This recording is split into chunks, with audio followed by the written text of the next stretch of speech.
사도행전 12장 1절부터 5절까지 교독합니다. 1절 제가 먼저 읽습니다. 그때 헤롯 왕이 손을 들어 교회 중에서 몇 사람을 해하려 하여 요한의 형제 야고보를 칼로 죽이니 유대인들이 이 일을 기뻐하는 것을 보고 베드로도 잡으려 할세 때는 무교절 기간이라. 잡음에 옥에 가두어 군인 내식인 네페에게 맡겨 지키고 6월절 후에 백성 앞에 끌어내고자 하더라. 함께 읽습니다. 이에 베드로는 옥에 갇혔고 교회는 그를 위하여 간절히 하나님께 기도하더라. 아멘. 사도행전 12번째 시간, 가장 강력한 무기라는 제목으로 하나님의 말씀 전하겠습니다. 우리의 삶은 영적 전쟁입니다. 그 영적 전쟁에는 희생이 따릅니다. 우리는 예수님의 희생과 부활로 이미 이긴 전쟁을 싸우고 있습니다.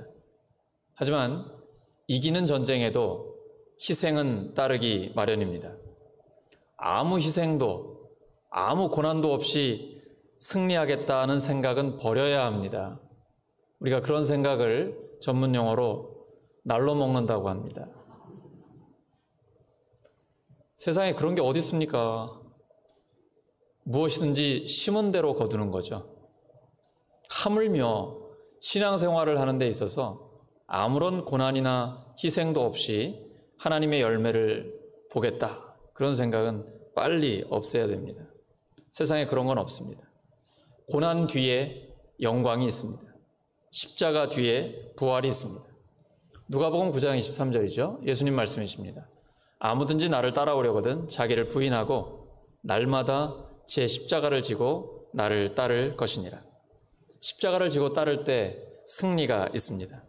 사도행전이 계속되는 교회는 그렇게 이루어지는 것입니다. 계속해서 영혼을 구원하는 역사가 일어나게 됩니다. 영혼을 구원하는 데는 해산의 수고가 따릅니다. 저는 애는 안 낳아봤지만 아이 낳는 아내가 얼마나 고생하는지를 곁에서 가까이 봤거든요. 우리가 한 영혼을 구원할 때 엄청난 수고가 필요합니다. 기다려야 되고 기도해야 되고 섬기고 또 기다리고 끝까지 희생하고 마지막에 열매를 맺을 때까지, 그때까지 참아야 합니다. 그러면 하나님께서 영혼 구원의 열매를 주십니다. 그리고 그때 얻는 기쁨은 말로 다 할 수 없습니다. 하나님이 주시는 기쁨인 것이죠.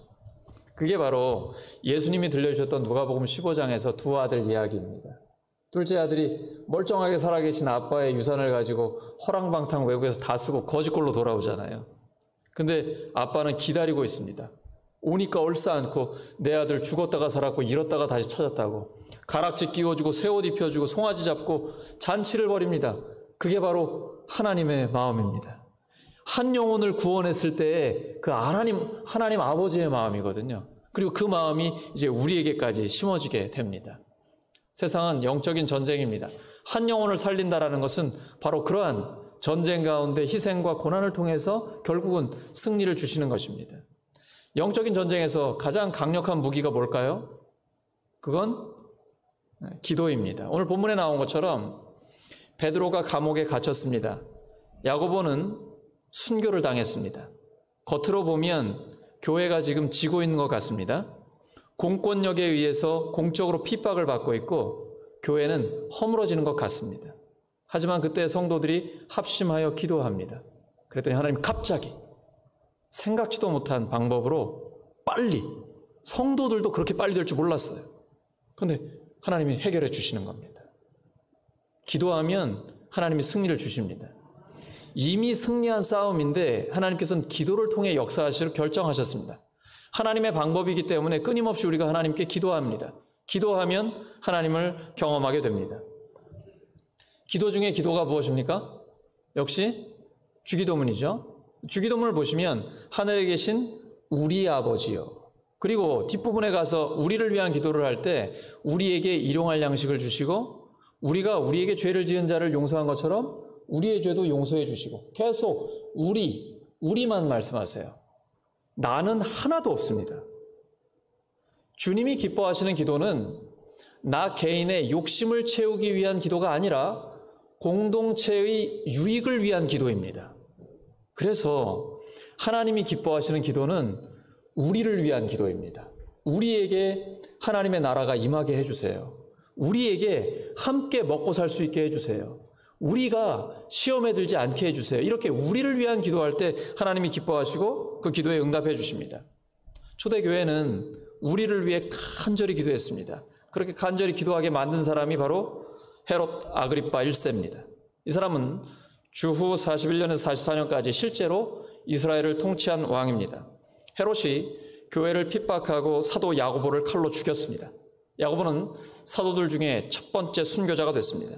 유대인들은 교회가 핍박당하는 것을 보고 기뻐했고, 헤롯은 유대인들 그 여론을 얻기 위해서 마음을 얻으려고 점점 더 교회를 박해했습니다. 공권력에 의한 교회 핍박이었고, 박해를 받는 교회는 간절히 기도했습니다. 그리고 하나님께서는 극적인 방법으로 구해내셨고, 계속해서 하나님의 말씀이 줄기차게 더 멀리 퍼져나가고 믿는 사람들이 많아졌습니다. 그 어떤 것도 하나님의 역사는 막을 수 없습니다. 한편 헤롯은 가이사랴에 내려가서 대중연설을 하게 됐습니다. 그가 연설을 잘했는지 아부하는 사람들이 아첨을 한 건지 모르겠습니다만, 그 연설 듣고 사람의 소리가 아니라 신의 소리라고 했습니다. 요즘 우리가 신이라는 말 많이 합니다. 신의 한 수다. 야구를 잘하면 야신, 축구를 잘하면 축구의 신, 이런 말 합니다. 근데 이 헤롯이 신의 소리라는 말에 취했습니다. 그리고는 영광을 자기가 다 받아버렸습니다. 헤롯은 빨리 거절했어야 됐고 분명하게 거절의 의사를 밝혔어야 합니다. 왜냐하면 오직 영광은 하나님만 받으셔야 하기 때문입니다. 근데 자기가 영광을 받으니까 그는 바로 급사하게 됩니다. 중병에 걸려서 5일 후에 죽었습니다.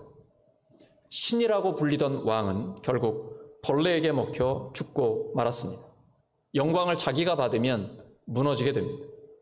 이와 비슷한 상황이 사도행전 14장에 루스드라에서 있었습니다. 바나바와 바울을 통해 하나님께서 태어나면서부터 걷지 못한 사람을 걷게 하시는 기적을 일으켜 주셨습니다. 그걸 본 사람들이 신들이 사람의 형상을 가지고 왔다라고 하면서 제사를 드리려고 합니다. 실제로 그들을 신으로서 숭배하려고 합니다. 그때 바나바와 바울이 어떻게 했습니까? 가서 옷을 찢어버렸습니다. 이 옷을 찢는다는 것은 자기의 마음을 찢는 것이죠. 우리는 여러분과 똑같은 사람입니다. 능력은 나에게 있지 않습니다. 오직 하나님께 있습니다. 우리도 당신들과 똑같으니 우리를 경배해서는 안 되고 오직 하나님만 경배해야 합니다. 그들은 끝까지 하나님 앞에 쓰임받을 수 있었습니다. 우리도 마찬가지입니다. 우리를 통해 하나님이 놀랍게 역사하십니다. 그때에 우리는 옷을 찢어버려야 합니다. 우리의 마음을 찢어야 합니다. 그리고 영광은 오직 하나님께 돌려야 합니다. 그럴 때 하나님은 우리를 가만두지 않으십니다. 하나님의 기쁨으로 넘쳐나게 하십니다. 영광은 하나님이 받아주시옵소서. 우리는 하나님이 주시는 그 기쁨으로 너무 행복한 삶을 살 수가 있는 것입니다. 하나님을 대적하는 사탄의 길과 하나님께 순종하는 예수님의 길은 정반대입니다. 우리의 눈에 보이지는 않지만 사탄과 우리 사이에는 아주 치열한 영적 전쟁이 있습니다. 마귀를 대적하라. 그리하면 너희를 피하리라. 하나님이 그래서 그 말씀 주신 겁니다. 영적인 전쟁에서 승리하는 길은 오직 기도밖에 없습니다. 성도들은 더 뜨겁게 기도하고 그리고 하나님의 말씀이 분명하고 확신 있게 선포될 때 하나님의 응답을 계속해서 받게 됩니다. 그러면 우리는 확신에 찬 소망에 넘치는 신앙생활이 되는 것입니다. 이것이 진정한 부흥입니다. 기도와 말씀이 충만해지고 하나님의 역사를 계속해서 체험할 때 참된 부흥의 역사가 우리 교회에 일어나게 되는 것입니다. 마가복음 9장 29절입니다. 시작. 기도 외에는 다른 것으로는 이런 종류가 나갈 수 없느니라. 다시 한번 시작. 기도 외에 다른 것으로는 이런 종류가 나갈 수 없느니라. 이것은 모든 영적 전쟁에 해당되는 말씀입니다. 우리들은 기도를 통해 사탄에게 눌린 자들을 구해낼 수 있습니다. 눈에 보이지 않지만 사탄이 하나님의 말씀이 들어오는 것을 막고 있습니다. 말씀 들을 때 깨어 있으십시오. 예수님 씨 뿌리는 비유를 주셨습니다. 하나님 말씀 떨어질 때에 떨어지자마자 사탄이 확 가져갑니다. 그러면 아무리 예배를 드려도 아무리 말씀을 들어도 하나님의 말씀을 깨달을 수가 없어요. 그런데 하나님이 좋은 마음밭을 주시고 말씀을 들을 때 깨닫게 되면 그때부터 내 안에 생명의 역사가 일어나게 됩니다. 나를 향한 하나님의 목적, 나에게 주신 영원한 생명과 하나님의 나라, 그리고 나를 통해서 하나님이 이루실 그 일에 대한 소망을 갖게 됩니다. 믿음이 더해지고 소망이 넘치고, 그리고 하나님의 사랑을 받다 보니까 내가 사랑하게 됩니다. 뜨거운 사랑의 사람이 됩니다. 말씀을 들을 때 가능해지는 것입니다. 사탄이 그걸 막고 있어요. 우리가 기도하면 사탄이 떨어지고 없어져 버립니다. 마귀를 대적하라. 그러면 너희를 피하리라. 우리가 기도할 때 예수 그리스도의 이름으로 악한 영들은 떠나가게 되는 것입니다. 단순합니다. 예수 그리스도의 이름으로 명하노니 악한 영 떠나가라. 선포하면 예수 그리스도의 이름 앞에 벌벌 떨고 떠나갑니다. 그리고 죽은 영혼이 살아납니다. 하나님 앞으로 나아옵니다. 주님의 말씀을 듣고 깨닫고 구원받고 그들의 치유의 역사가 일어나게 됩니다. 영적인, 정신적, 정서적, 육체적, 관계의 문제, 사업과 직장과 일터의 모든 문제들을 하나님께서 해결해 주십니다.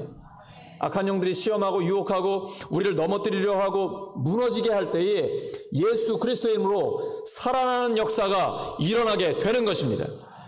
기도할 때 바로 이러한 참 자유의 역사가 나타납니다. 근데 우리가 언뜻 보면 교회가 연약해 보입니다. 오히려 세상의 권력이나 힘 이런 것 앞에 무너지는 것 같습니다. 순교당하고 감옥에 갇히기 때문에 그렇죠. 하지만 성도들이 뜨겁게 기도할 때 하나님의 역사는 계속해서 나타나게 됩니다. 결국 교만한 헤롯은 무너졌고 하나님의 말씀은 계속해서 승리하게 됐습니다. 영적인 전쟁에서 이긴 것입니다. 다시 한번 사탄의 길을 한번 확인해 보도록 하죠. 이사야 14장 13절에서 15절입니다. 시작. 내가 하늘에 올라 하나님의 무별 위에 내 자리를 높이리라. 내가 북극 지폐의 산 위에 앉으리라. 가장 높은 구름에 올라가 지극히 높은 이와 같아지리라 하는도다. 그러나 이제 내가 수월 곧 구덩이 맨 밑에 떨어짐을 당하리로다. 사탄은 자기가 하나님이 되고 싶은 겁니다. 근데 이 사탄의 생각이 우리에게 오면 이게 죄가 됩니다. 내가 하나님이 되고 내가 내 인생의 주인이 돼서 내 마음대로 내 뜻대로 내 생각대로 살아가는 겁니다. 교회를 다녀도 마찬가지입니다. 하나님 뜻대로가 아니라 내 뜻대로 살아가면 그것이 죄입니다. 근데 하나님 뜻대로 살 때에만 우리가 하나님의 형상을 회복하게 되고 하나님의 역사를 체험하게 됩니다. 내 마음대로 내 뜻대로 내 생각대로 살면 하나님의 역사는 경험할 수 없습니다. 왜냐하면 죄의 길이기 때문입니다. 하나님과 우리 사이를 갈라놓고 있는 것은 바로 죄입니다. 예수님이 그 죄 때문에 십자가에 피를 흘리셨고 부활로서 완전한 승리를 이루신 것입니다. 그 예수님을 믿고 이제 내 뜻이 아니라 하나님 뜻대로 살면 계속해서 하나님의 역사를 체험하게 됩니다. 베드로전서 5장 5절입니다. 하나님은 교만한 자는 대적하시고 겸손한 자에게 은혜를 주십니다. 진리입니다. 하나님 앞에 교만하면 하나님의 역사는 떠나가게 됩니다. 체험할 수 없어요. 그러나 하나님 앞에 겸손하면 계속해서 하나님의 은혜 가운데 머물게 됩니다. 예수님의 길은 온유와 겸손이요 순종과 섬김입니다. 그때에만 계속해서 우리를 통해 하나님께서 능력 있게 일하시게 됩니다. 오직 영광은 그것을 통해 하나님께서 받으시고 우리는 하나님의 은혜 가운데 머물게 됩니다. 헤롯은 그렇지 않고 하나님 나라를 대적하다 망했습니다. 하나님 나라를 대적하면 결국은 무너집니다. 하나님 나라는 반드시 승리하기 때문입니다. 음부의 권세를 압도합니다. 마태복음 16장 18절입니다. 시작. 내가 이 반석 위에 내 교회를 세우리니 음부의 권세가 이기지 못하리라. 예수님은 교회에 대한 소유권을 분명히 하셨습니다. 내 교회라고 예수님은 말씀하셨고 내 교회이기 때문에 예수님께서 지키십니다. 음부의 권세가 범접하지 못합니다. 초대교회도 마찬가지였습니다. 기근으로 인한 고통과 박해를 받는 상황에서도 하나님의 복음은 점점 더 확장되어 나아갔습니다. 헤롯의 말은 신의 소리라고 듣기는 했지만 없어져 버렸습니다. 하지만 하나님의 말씀은 영원히 사라지지 않고 사람들을 구원합니다. 이사야 55장 10절과 11절입니다. 시작.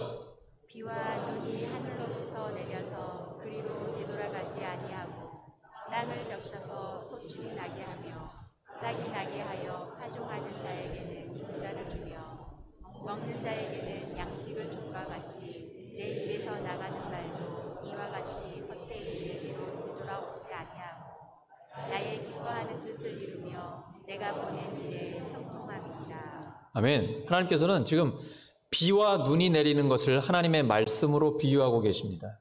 올해는 비가 비교적 많은 편인데요. 비가 안 오면요, 시골 교회 목사는 굉장히 안절부절하게 됩니다.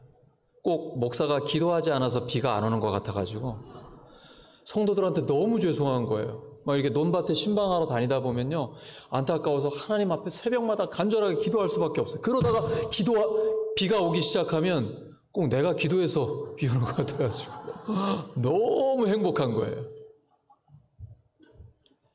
비가 오면요, 그냥 땅속에 이렇게 스며들잖아요. 그런데 시간이 흐르면 거기에서 싹이 나고 자라서 열매를 맺게 됩니다. 하나님의 말씀도 마찬가지입니다. 절대로 하나님의 말씀은 헛되이 사라지는 법이 없습니다. 하나님의 말씀을 들으시면 그 말씀은요, 하나님의 때에 하나님의 방법으로 열매를 맺습니다. 그래서 믿음은 그 역사를 기다리며 기도하는 것입니다. 하나님의 말씀은 반드시 하나님이 기뻐하시는 뜻을 이루십니다. 하나님의 때에 하나님의 방법으로 이루십니다. 그래서 교회에게는 세상 권력을 가지는 것이 중요하지 않습니다. 우리는 역사를 통해 배운 것이 있습니다. 권력은 부패합니다. 완전히 정의롭고 완전히 평화로운 정부란 이 세상에 없습니다. 정권이 바뀌고 공화국이 바뀐다고 해서 하나님 나라가 이루어지지 않습니다. 여러분 그렇게 생각하십니까? 그렇게 생각하는 사람이 어디 있어요? 왜냐하면 모든 사람은 죄인이기 때문입니다.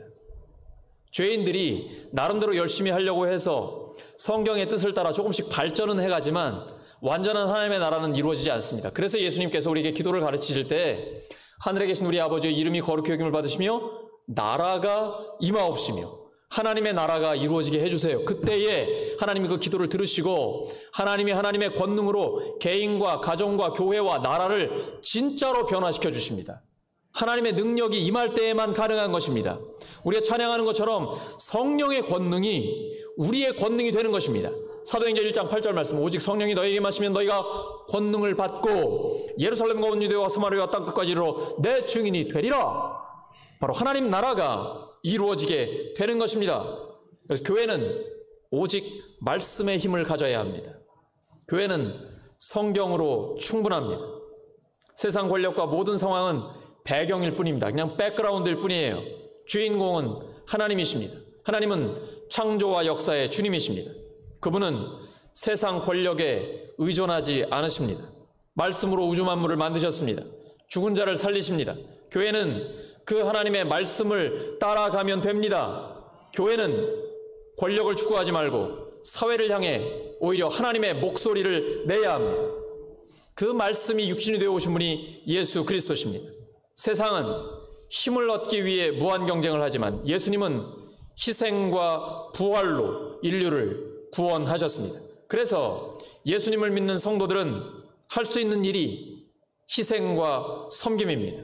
하나님은 그것을 통해 사람들을 살리십니다. 그래서 바울이 고린도후서 6장 1절에서 10절에 이렇게 고백하고 있습니다. 고린도후서 6장 1절에서 10절입니다. 시작. 우리가 하나님과 함께 일하는 자로서 너희를 권하노니 하나님의 은혜를 헛되이 받지 말라. 우리는 죽은 자 같으나 보라 우리가 살아있고 징계를 받은 자 같으나 죽임을 당하지 아니하고 근심하는 자 같으나 항상 기뻐하고 가난한 자 같으나 많은 사람을 부유하게 하고 아무것도 없는 자 같으나 모든 것을 가진 자로다. 아멘. 성도들, 예수님을 믿는 사람은 다 부자인가요? 가난한 사람도 있죠.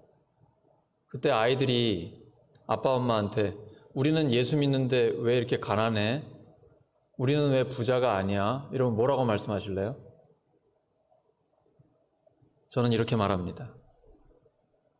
우리 아빠가 엄청 부자야.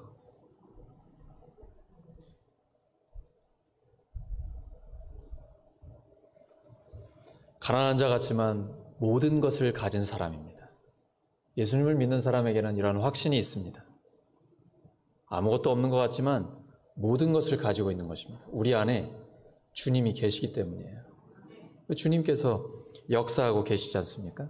그리고 우리를 통해 많은 사람들을 부유하게 만들어 주십니다. 요즘 우리 국민은 대통령 선거에 관심을 많이 갖고 있습니다. 세상의 권력과 상황이 어떻게 달라지든지 그리스도인은 주님 안에서 새로운 환경에 적응합니다. 그리고 복음에 합당한 삶을 살아갑니다. 그리스도인은 죽은 다음에 천당 가는 게 전부가 아닙니다. 우리의 믿음은 죽을 때만 사용하는 게 아닙니다. 지금 여기에 실제로 사용할 수 있습니다. 지금부터 영원까지 하나님 나라를 누리는 것이 믿음이요 영원한 생명입니다. 요한복음 17장 3절에 예수님 말씀하셨습니다. 영생은 곧 유일하신 참 하나님과 그가 보내신 자 예수 그리스도를 아는 것이다. 여기 안다는 건 헬라어로 기노스코, 경험으로 아는 겁니다. 지금부터 예수님의 이름으로 기도할 때 하나님의 역사를 실제로 경험하는 겁니다. 얼마나 재밌는지 아시죠? 얼마나 의미 있는지 아시죠? 그래서 기도에 우리가 집중하는 거예요. 하나님 우리에게 가장 강력한 무기를 주셨습니다. 로마서 14장 17절입니다. 하나님 나라는 먹는 것과 마시는 것이 아닙니다. 오직 성령 안에 의와 평강과 기쁨입니다. 기도할 때 정말 이게 이루어집니다. 의, 하나님과 나, 이웃과 나, 환경과 나와의 올바른 관계가 회복됩니다. 그래서 하나님 나라를 누리게 돼요. 세상이 줄 수 없는 평강이 우리 안에 있습니다.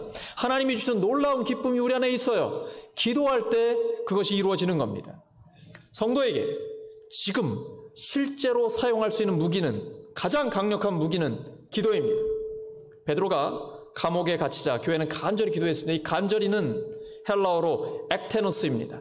뜨겁게 열렬히 간구했습니다. 헤롯은 권력을 사용했지만 교회는 합심 기도로 대응했습니다. 하나님은 기도하는 성도들을 보호해 주십니다.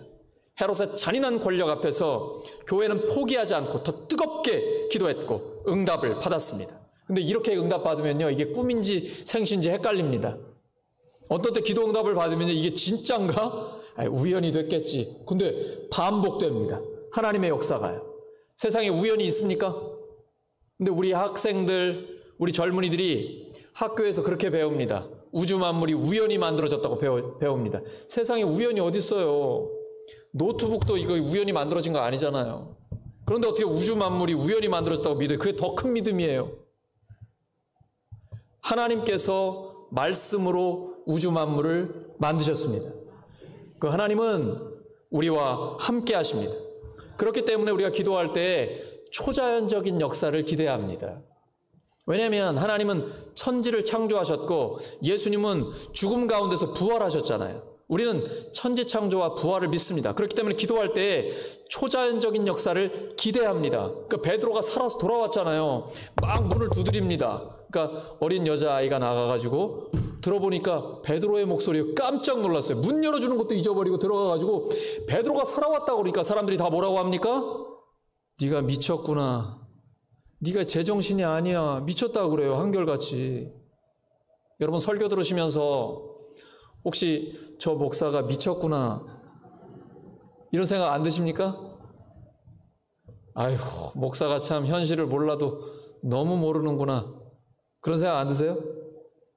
네, 미쳐도 하나님을 위하여 미치면 괜찮습니다. 바로 미친 겁니다. 막 미쳤다고 하는데 우겨요. 왜냐면 진짜 들었거든요. 그때 야 그거 천사야 천사. 왜냐면 그때 당시에는 수호 천사가 그 보호를 받는 사람과 똑같은 모습을 입고 있다라고 이렇게 생각을 했거든요. 그러니까 그게 믿기 쉬웠던 것 같습니다.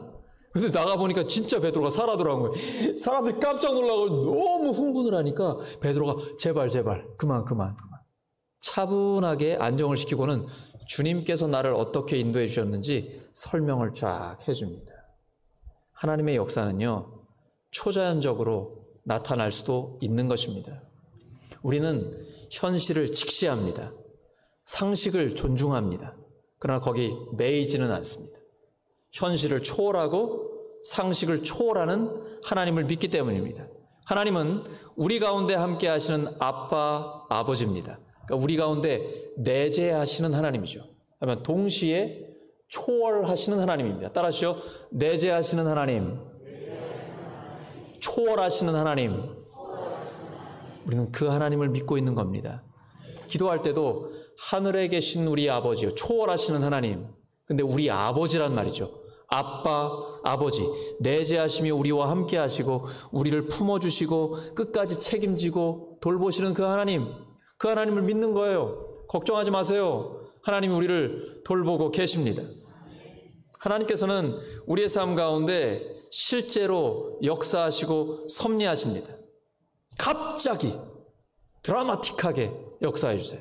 베드로가요, 다음날 이제 나가가지고 어떻게 될지 몰라요. 죽을 수도 있습니다. 그런데 나가기 전날, 바로 전날 밤에 호련히 천사를 보내셔서 구출해내신 거예요. 하나님은요, 드라마 작가십니다. 성경은 구원의 드라마입니다. 우리의 삶에도 그러한 극적인 역사가 나타나게 됩니다. 절대 포기하지 마세요. 끝까지 포기하지 마세요. 갈라디아서 6장 9절입니다. 갈라디아서 6장 9절, 제가 정말 좋아하는 말씀인데, 우리가 선을 행하되 낙심하지 말지니 포기하지 아니하면 때가 이름에 거두리라. 시작. 우리가 선을 행하되 낙심하지 말지니 포기하지 아니하면 때가 이름에 거두리라. 포기만 안 하면 됩니다. 하나님의 때에 하나님의 방법으로 이루어 주십니다. 잠언 24장 16절입니다.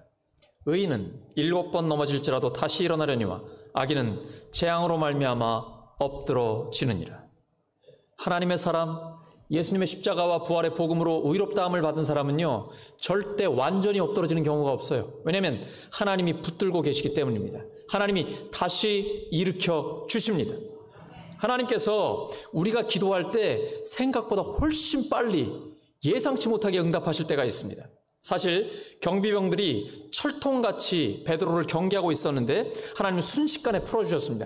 불가능한 일이 가능해진 것입니다. 바로 그러한 이 역사가 있기 때문에 우리는 전지전능하신 하나님을 믿기 때문에 그분이 우리를 사랑하신다는 걸 알기 때문에 초자연적인 역사도 기대하고 있는 것입니다. 근데 제가 지금 말씀드리는 건 허공에 구름 잡는 얘기 아니에요. 무슨 요행을 바라라는 것이 아닙니다. 근데 우리가 믿는 하나님은 전지전능하시면서 우리를 사랑하시기 때문에 우리의 생각을 훨씬 초월하는 하나님의 역사 나타내 주신다는 겁니다. 에베소서 3장 20절입니다. 시작. 에베소서 3장 20절. 우리 가운데서 역사하시는 능력대로 우리가 구하거나 생각하는 모든 것에 더 넘치도록 능히 하실 얘기. 우리가 구하거나 생각하는 것에 더 넘치도록 하나님이 역사하십니다. 하나님이 우리의 그 기도를 듣고 계세요. 그리고 역사해 주시는 것입니다. 사실 베드로는 전에 이미 주의 사자가 옥문을 열어서 구해준 걸 경험해 줬어요. 근데 이번에 하나님께서 구출해 주시니까 이게 꿈인지 생시인지 헷갈려요. 전에는 예수님의 이름으로 불치병 환자도 치료하고 죽은 자가 살아나고 그런 역사들을 경험했는데 실제로 나를 그렇게 구원해 주실 줄은 생각지도 못한 겁니다. 그러니까요, 하나님께 쓰임받는 사람들도요, 예수님의 이름으로 많은 사람들이 고침을 받고 영혼이 구원받고 놀라운 일들이 실제 나에게 일어날 줄은 생각도 못했거든요. 근데 너무 놀란 거예요. 신앙생활은 이런 묘미가 있어요. 깜짝 놀라는 즐거움이 있습니다. 깜짝 놀라는 즐거움이 있습니다. 옆 사람 축복해 주시기 바랍니다. 깜짝 놀라운 즐거움이 있길 바랍니다.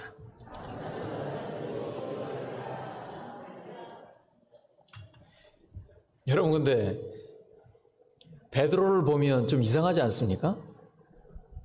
내일 죽을 수도 있는데 한가하게 푹 자고 있는 거예요. 어떻게 그럴 수 있을까? 하나님의 평강이 있으면 가능합니다. 우리가 어떤 시험이 있고 어떤 위기 가운데 있다 할지라도 하나님의 평강이 있으면요, 잘 먹고 잘 잡니다. 하나님의 평강이 있기 때문이에요. 빌립보서 4장 6, 7절 말씀입니다. 아무것도 염려하지 말고 다만 모든 일에 기도와 간구로 너희 구할 것을 감사함으로 하나님께 아뢰라. 그리하면 모든 지각에 뛰어난 하나님의 평강이 그리스도 예수 안에서 너희 마음과 생각을 지키시리라. 그럼 기도 응답 받은 겁니다.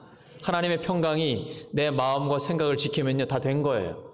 그럼 하나님께 맡기고 하나님이 돌보신다는 걸 믿기 때문에 걱정 없이 살아갈 수 있는 겁니다. 우리가 코로나19의 어려운 상황 속에서도 하나님의 평강을 누리고 그리고 다른 사람들을 평안하게 하는 평화의 도구가 되기를 예수 그리스도의 이름으로 축원합니다. 오늘 마지막 말씀 베드로전서 5장 7절입니다. 시작. 너희 염려를 다 주께 맡겨버리라. 이는 저가 너희를 공포하시니라. 베드로다운 권면입니다. 맡겨버리라. 따라하시죠. 맡겨버리라. 맡겨버리라. 모든 염려는 하나님께 맡겨버리고 하나님이 나를 돌보신다는 확신 가운데 평안하게 승리하시기를 예수 그리스도로 축원합니다. 말씀 정리합니다. 우리의 삶은 영적 전쟁입니다. 그러나 우리는 이미 이긴 싸움을 싸우는 것입니다. 우리에게 주신 가장 강력한 무기가 있습니다. 그것이 무엇입니까? 기도입니다. 우리 모두 하나님의 말씀 붙들고 계속해서 기도해서 하나님의 승리를 맛보고 그 하나님의 역사를 체험하는 우리의 삶이 되기를 예수 그리스도 이름으로 축원합니다. 함께 기도합니다. 하나님 아버지, 저희들 실제 삶의 영적인 전쟁 가운데 하나님께서 저희들에게 주신 가장 강력한 무기 기도를 통해 계속해서 승리하게 하여 주시옵소서.